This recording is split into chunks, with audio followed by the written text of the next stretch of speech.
Nah, sebelum kita masuk ke materi, kakak punya LKPD.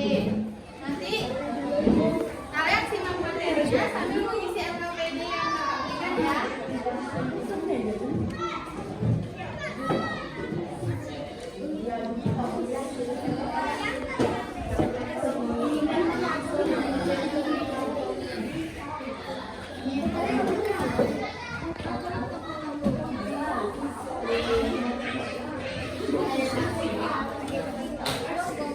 Nah, sebelumnya hari ini berangkat semua atau ada yang nggak berangkat? Siapa yang nggak berangkat? Berapa orang? Nah, kita masuk pada materi perbedaan geografis negara-negara di dunia. Nah, tadi kan kakak tanya mengenai kenapa penting mempelajari tentang perbedaan geografis negara-negara di dunia. Nah, ini jawabannya yaitu karena untuk memahami negara lain dan budaya mereka dengan lebih baik, menghargai perbedaan yang ada di setiap negara, mengetahui sumber daya alam yang dimiliki masing-masing. Yang keempat, membangun rasa kepedulian terhadap lingkungan dan planet kita. Dan yang terakhir, menyadari bagaimana geografis mempengaruhi kehidupan sehari-hari. Selanjutnya yaitu ada perbedaan geografis. Di sini mencakup 5 aspek ya. Yang pertama apa? Iklim. Geografi. Yang kedua, topografi. Yang ketiga, sumber daya alam. Yang keempat, geografis. Dan yang terakhir, astronomis. Nah, di sini ada pengertian dari iklim nih. Siapa yang mau membacakan pengertian dari iklim? Tunjuk tangan. Ya, boleh, silakan. Perbedaan suhu rata-rata pola hujan dan musim di berbagai negara mempengaruhi jenis tanaman, hewan, dan aktivitas manusia yang cocok di wilayah tersebut. Iklim mencakup unsur-unsur seperti suhu udara, curah hujan, kelembapan, angin, dan tekanan udara. Ya. Jadi tadi pengertian iklim sudah dibacakan oleh teman-temannya ya. Kalian sudah ngerti belum apa itu iklim? Sudah ngerti belum? Di lembar LKPD-nya di situ juga ada pengertian-pengertian dari iklim. Selanjutnya yaitu zona iklim di seluruh dunia. Tadi sudah dijelaskan pada materi sebelumnya ada beberapa iklim. Nah, yang kakak masukkan di sini ada 4 iklim. Iklim apa saja? Tropis. Ya, ada 4 iklim yang kakak masukkan pada materi kali ini. Selanjutnya yaitu ada topografi. Topografi itu bentuk permukaan bumi bervariasi dari daratan tinggi, daratan rendah, pegunungan hingga perairan. Selanjutnya ada sumber daya alam. Siapa yang tahu sumber daya alam? Apa itu sumber daya alam? Segala sesuatu yang terdapat di alam seperti hutan, air, tanah, udara, mineral, dan hewan yang dapat dimanfaatkan oleh manusia untuk memenuhi kebutuhan hidupnya. Ya, ini contoh gambar-gambar sumber dari daya alam ya. Selanjutnya yaitu ada perbedaan geografis. Perbedaan geografis adalah perbedaan kondisi atau keadaan alam antar wilayah di permukaan bumi, seperti perbedaan letak, iklim, bentuk permukaan tanah atau relief, daya alam, dan budaya masyarakat. Nah, di sini ada contoh 3 negara. Yang pertama ada negara apa? Yang kedua, Afrika. Yang terakhir, Eropa. Ya.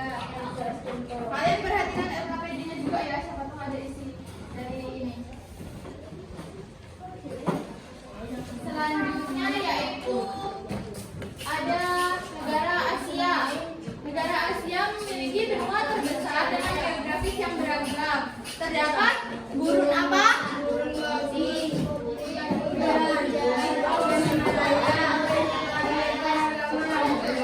Selanjutnya yaitu ada negara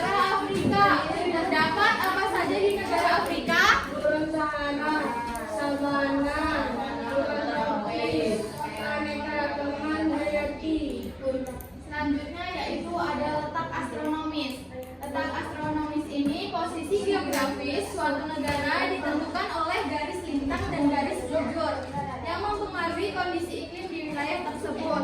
Faktor yang mempengaruhi letak astronomis ada berapa? Apa saja? Pergerakan bumi, kondisi iklim. Selanjutnya yaitu ada pergerakan lempeng bumi. Nah, ini contoh pada gambar ya, yang contohnya itu pergerakan lempeng bumi. Aktivitas lempeng bumi bertanggung jawab atas terbentukan pegunungan, lembah, dan benua, serta kejadian alam seperti gempa bumi dan gunung meletus. Selanjutnya yaitu ada kondisi iklim. Kondisi iklim ini sangat mempengaruhi proses geologi dan erosi yang membentuk landscape daratan. Iklim juga mendorong pertumbuhan flora dan fauna tertentu di suatu wilayah. Tadi flora dan fauna sudah belajar belum? Sudah? Kalian sudah ngerti tadi flora dan fauna apa saja yang ada di setiap benua-benua tersebut?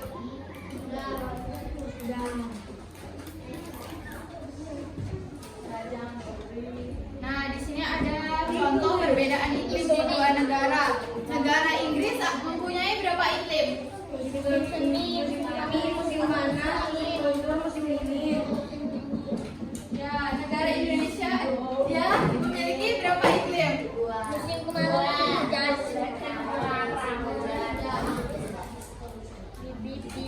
Nah, di sini ada contoh perbedaan mata pencarian. Di Jepang ada contohnya industri dan teknologi. Di Indonesia contohnya adalah Nah, di sini ada dua terusan. Yang pertama yaitu terusan Panama. Terusan Panama adalah jalur perdagangan yang penting yang menghubungkan Samudra Atlantik dan Pasifik. Terusan ini memungkinkan kapal melewati daratan, menghemat waktu dan jarak perjalanan. Nah, di sini ada keuntungan terusan Panama. Siapa yang mau membacakannya? Ya, silakan. Memperpendek waktu perjalanan kapal, mengurangi biaya perdagangan, meningkatkan akses ke pasar global. Nah, jadi keuntungan terusan Panama ada berapa? 3. Ada 3 ya. Selanjutnya yaitu ada terusan Suez. Nah, terusan ini menghubungkan laut Mediterania dan laut Merah, memudahkan perjalanan kapal ini memudahkan perjalanan kapal ini sangat penting untuk perdagangan global, menyediakan jalur cepat bagi barang dari Asia dan Eropa. Nah, keuntungannya juga ada 3. Yang pertama, menghubungkan Eropa dan Asia. Selanjutnya yaitu meningkatkan efisiensi transportasi, dan yang terakhir memfasilitasi perdagangan internasional yang lebih cepat. Nah, tadi materi yang kakak sampaikan sudah jelas atau belum? Sekarang coba isi LKPD yang kakak berikan tadi.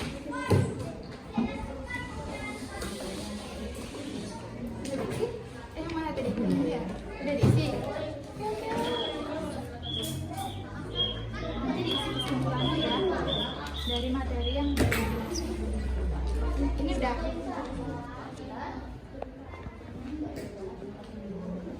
Nah, ini penjelasan singkatnya. Nah, katanya ada di sini ya. Nanti ditulis di sini.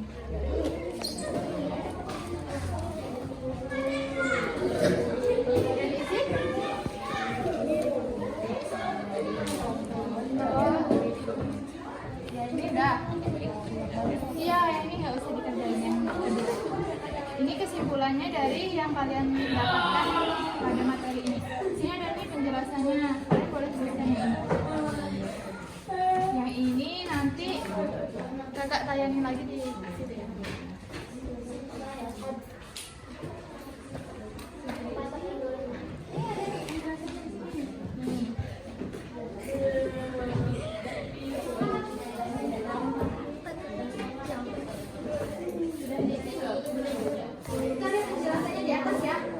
Yang bagian penjelasan singkat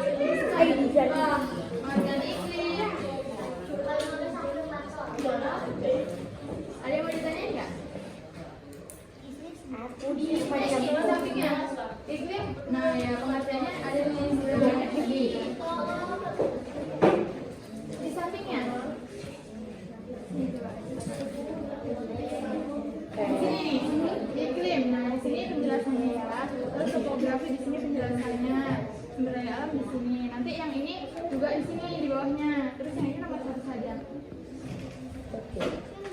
Terus nanti kalau udah kesimpulannya dibuat. Iya, pemahaman kalian. Udah di sini. Ini penjelasan singkat mengenai iklim dan penjelasannya. Boleh ditulis.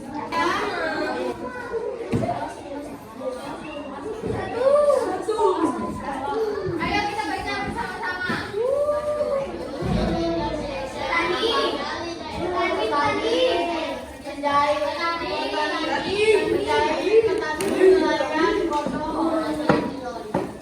Negara mana tadi?